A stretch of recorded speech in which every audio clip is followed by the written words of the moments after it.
Let's go. Hello, नमस्कार। Social studies की series में हम लोग पढ़ रहे थे मैन्युफैक्चरिंग इंडस्ट्रीज। और मैन्युफैक्चरिंग इंडस्ट्रीज में हमने the first thing we have studied that is manufacturing, why manufacturing industries are considered as the backbone of economy, how manufacturing industries and agriculture goes hand in hand. Okay, and what are the factors that are responsible for establishing manufacturing industries that we have also studied. Along with that, we have also gone through that the classification of industries on the basis of various things, on the basis of raw material, on the basis of capital investment, on the basis of ownership, on the basis of bulk of raw material, weight of finished product. Okay, we have seen that. All right, after that I have also started the major manufacturing industries, and we have seen that I have taught you on the basis of raw material. We have studied textile industry. Okay, and in the textile industry we have studied cotton industry and jute industry as well. Okay, cotton industry में हम लोगों ने क्या पढ़ा? ठीक है, cotton industry, भारत cotton industry में एक ऐसी इंडस्ट्री है, टेक्सटाइल इंडस्ट्री ऐसी है जो 4% जीडीपी में कंट्रीब्यूट करती है. कॉटन इंडस्ट्री भारत की सेल्फ रिलायंट इंडस्ट्री है. सेकंड मोस्ट एम्प्लॉयमेंट जनरेटर है आफ्टर एग्रीकल्चर. ओके, बहुत सारे लोगों को जॉब प्रदान करती है, लाइवलीहुड, चाहे वो कॉटन बाल प्लकर्स हों, फार्मर्स हों, या स्पिनिंग, गिनिंग, मेकिंग यार्ड में चीज़ें जो लगे हुए हैं वर्कर्स हैं, उनके लाइवलीहुड को मेंटेन करना हो. भारत का, जैसे मैंने बताया, कॉटन प्रोड्यूसर्स में अपनी एक अलग पहचान है, यूनिक पोजीशन है वर्ल्ड में. 4% गारमेंट इंडस्ट्री को इंडिया होल्ड करता है और एक्सपोर्ट भी करता है बहुत सारे कंट्रीज़ को, चाहे वो आपके फ्रांस हो, इंग्लैंड हो, जर्मनी हो, यूएसए हो, and Nepal as well. Okay, we have seen that. Jute में हम लोगों ने पढ़ा कि jute, when it comes to jute production, India is the largest producer of jute, and when it comes to export, India is the second largest exporter after Bangladesh. All right. फिर हमने कहा कि जूट जो है भारत में जनरली हुगली बेसिन्स में ही कह सकते हैं कंसंट्रेटेड है. रीज़न ये है कि sufficient amount of water available for the refining of jute, cheap labours are available were there. Okay, proximity of raw materials were there, है ना, and the sufficient development of transportations like road transport, water transport, and the airways as well. Okay, तो ये सारी चीज़ें हमने देखा. हाँ ना, थोड़ा सा और उसको बढ़ा देते हैं. लास्ट में हम लोगों ने ये भी देखा है कि जो जूट इंडस्ट्रीज में हम लोगों ने पढ़ा, जूट मिल्स इंडिया में 2011 और 2012 का जो डेटा था उसके according 80 jute mill were still working. Okay, तो ये ध्यान में रखना है आप. अच्छा, जूट के रिगार्डिंग ना एक नेशनल जूट पॉलिसीज भी आई थी, तो ये आपको याद रखना है, नेशनल जूट पॉलिसी. ये क्वेश्चन कहीं कहीं यहां से पूछा जाता है. नेशनल जूट पॉलिसी में क्या क्या चीजें फॉर्मुलेट की गई थी, क्या ऑब्जेक्टिव थे इसके रिगार्डिंग. तो national jute policy was formulated in 2005. Okay, for what? For improving quality, for improving quality, enhancing production, ध्यान रखना है सर, इनहेंसिंग प्रोडक्शन, प्रोडक्शन अलग चीज है ना, उत्पादन क्षमता को बढ़ाने के लिए, क्वालिटी को बढ़ाने के लिए, जूट की जो क्वालिटी है ना उसको बढ़ाने के लिए. जूट जिसको आप, ठीक है ना, क्या कहते हैं आप, गोल्डन फाइबर भी जिसको आप कहते हैं, तो ध्यान रखिएगा, गोल्डन फाइबर इसको कहा जाता है. तो ये जो नेशनल जूट पॉलिसी बनाई गई थी, ये इम्प्रूविंग क्वालिटी के लिए बनाई गई थी, इन्हेंसिंग प्रोडक्शंस के लिए बनाई गई थी। साथ ही साथ जो थर्ड थिंग थी, इसमें ये भी कहा गया था कि फार्मर के प्राइस को भी, फार्मर के लिए जो फार्मर्स की जो मिनिमम सपोर्ट प्राइस है ना, उसके भी चीज़ों को देखने के लिए, तो मतलब फार्मर्स के वेजेस को बढ़ाने के लिए, जो रॉ मटेरियल के रिगार्डिंग है उसके बेजेस को बढ़ाने के लिए इस पॉलिसी में अंडर सुपरविज़न रहेगा। तो ये सुपरविज़न का काम करेगी कि समय समय पर किसानों को उसके प्रोडक्शन के अनुपात में बेहतर एक मूल्य दिया जाए, उचित रेट, ठीक है, suitable appropriate rates were given to the farmer. Okay, the fourth and the basic thing is that improving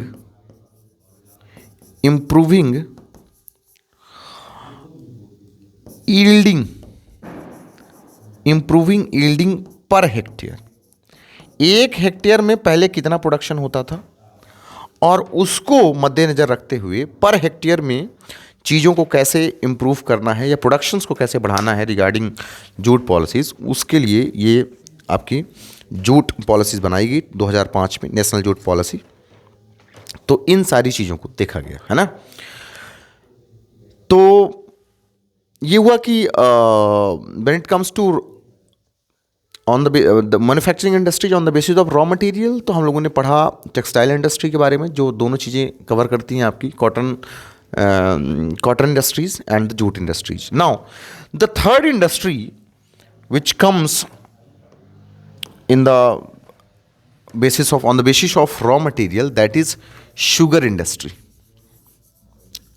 Sugar industry.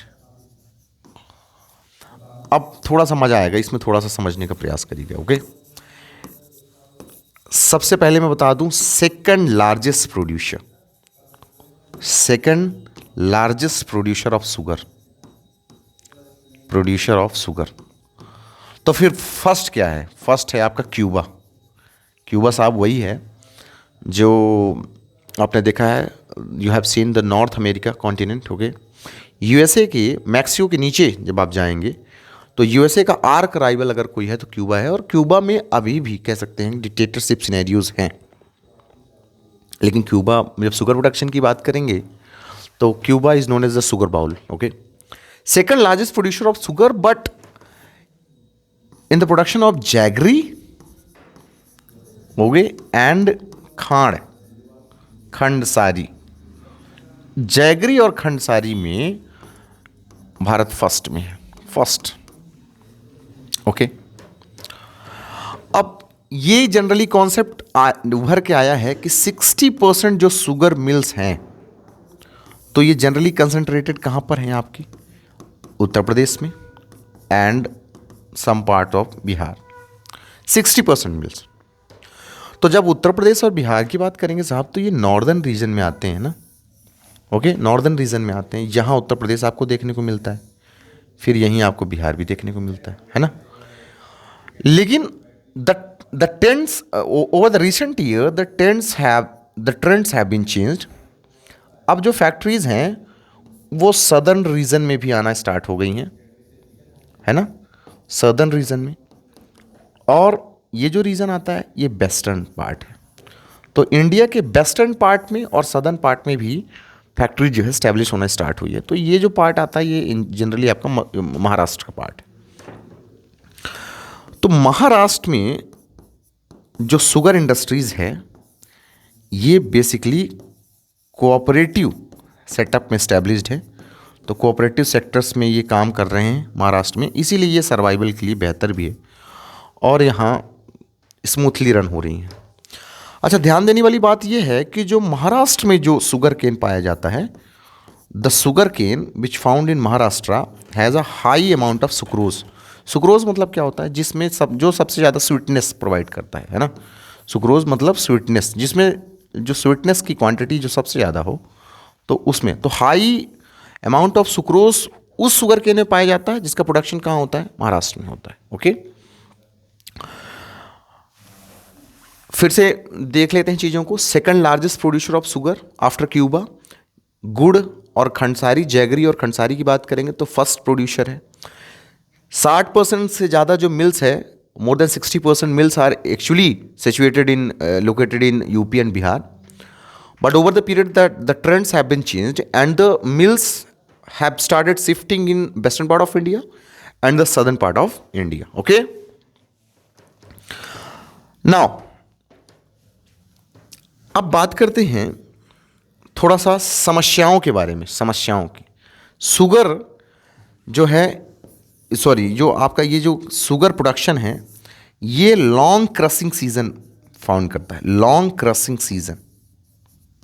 But अच्छी बात है कि कोऑपरेटिव सेक्टर्स में जो एमएच महाराष्ट्र में से जैसे सेक्टर में कोऑपरेटिव में चीज़ें इन्वॉल्व हैं तो चीज़ें रन हो रही हैं।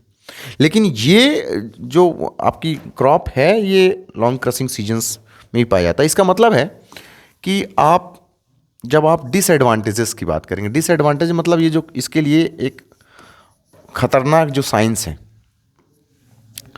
सबसे बड़ी बात है कि ये एक सीजनल क्रॉप है। This is a seasonal crop, तो मतलब एक पर्टिकुलर सीजन में ये सारी चीज़ें होती।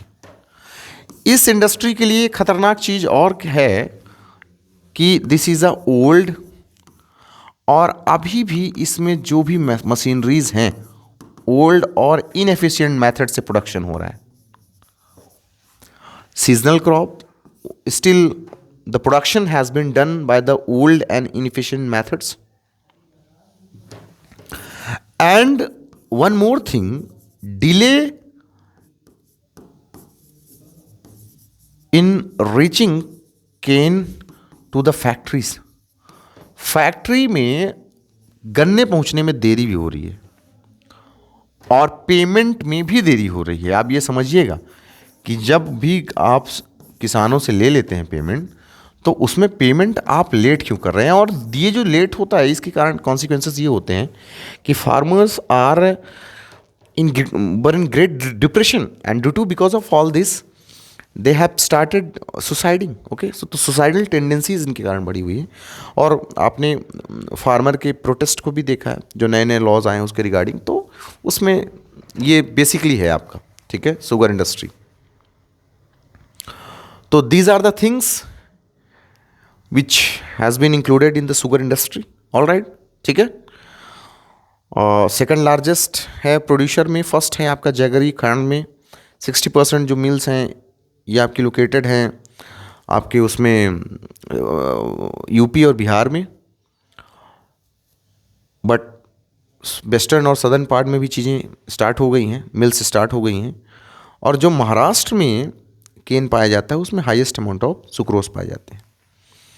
समस्या इसमें यह है कि एक तो लॉन्ग क्रशिंग सीजन रहता है, दूसरा सीजनल क्रॉप तो है ही, ओल्ड और इनएफिशिएंट मेथड से अभी भी प्रोडक्शन चल रहा है, और डिले है कि केन फैक्ट्रीज में थोड़ा सा लेट से पहुंचते हैं। ठीक है, अब हम बात करते हैं, now we need to shift our attention regarding mineral based industries. Mineral based industry, mineral based industry क्या है? Mineral based industries are those industries in which raw materials are mineral. Mineral के रूप में रॉ मटेरियल्स को use किया जाता है या मेटल्स को इसमें यूज किया जाता है। ओके, रॉ मटेरियल्स के रूप में मिनरल्स को यूज किया जाएगा या मेटल्स को यूज किया जाएगा, तो इसमें आप कहेंगे मिनरल बेस्ड इंडस्ट्रीज। कौन कौन सी स्पेशली ऐसी इंडस्ट्रीज हैं जो मिनरल बेस्ड हैं? तो चलिए थोड़ा सा देख लेते हैं। सबसे पहली जो बेसिक इंडस्ट्री है जिस पे सारी इंडस्ट्रीज डिपेंड हैं, that is iron and steel industry. ठीक है, कोई भी ऐसा क्षेत्र नहीं इंडस्ट्री का, चाहे वो आपका टेक्नोलॉजिकल हो, चाहे वो डिफेंस हो, चाहे वो मेडिकल हो, या चाहे आयरन एंड स्टील इंडस्ट्री ही लगाना हो, तो उसमें भी ये बेसिक इंडस्ट्री के रूप में काम करती है। तो backbone of each and every industries you can say. Okay, second one is your aluminium smelting industries. Aluminium smelting industries. All right, third industries which is included in this one, sorry, which is included in this one, that is your fertilizer industry. Okay, fertilizer industry. All right, ठीक है, DAP, phosphate, ये सारी चीज़ें हम इसमें पढ़ेंगे भी. And the fourth one is your cement industry. Cement industry. Okay, तो ये सारी चीज़ें मिनरल बेस्ड इंडस्ट्री में है. नेक्स्ट लेक्चर में हम मिनरल बेस्ड इंडस्ट्री के बारे में बृहत रूप में पढ़ेंगे, लेकिन मैं जाते जाते आपको 2 क्वेश्चन बता के जा रहा हूं जो आपको याद रखना है. सबसे पहला, द फर्स्ट कॉटन मिल